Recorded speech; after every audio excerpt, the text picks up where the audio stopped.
The U.S. has won South Korea's agreement to amend their trade deal, overcoming previous reluctance to change the 5-year-old pact, which the U.S. blames for increasing its trade deficit.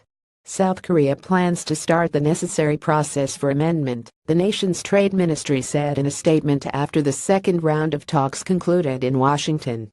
U.S. Trade Representative Robert Lighthizer said he will work to resolve outstanding implementation issues as well as to engage soon on amendments that will lead to fair, reciprocal trade. No announcement was made regarding how the deal might be amended. The first set of talks ended in stalemate in August, with the U.S. calling for revisions to the agreement and the South Koreans balking and instead proposing a study on its economic impact. The trade friction comes as the military allies try to find ways to increase strategic cooperation in response to an increasingly aggressive North Korea.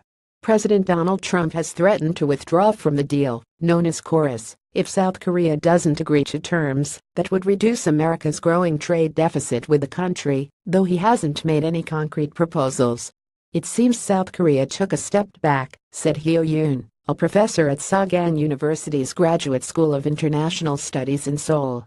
The U.S. will play hardball in discussions, but South Korea must take a holistic approach and consider not just relations with the U.S., but also North Korea's provocations in the thought-related conflict with China, he said.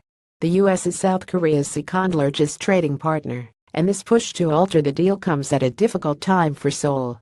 Relations with its largest export market, China, have soured over the decision to allow the U.S. to deploy a missile shield south of Seoul, and there is no sign that North Korea or the U.S. are interested in trying to negotiate an end to the current tensions.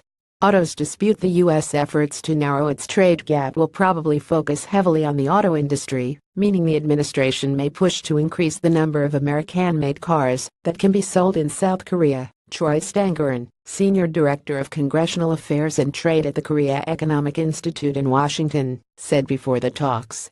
Autos are a source of tension, given that the U.S. has an $18.8 billion trade deficit in vehicles.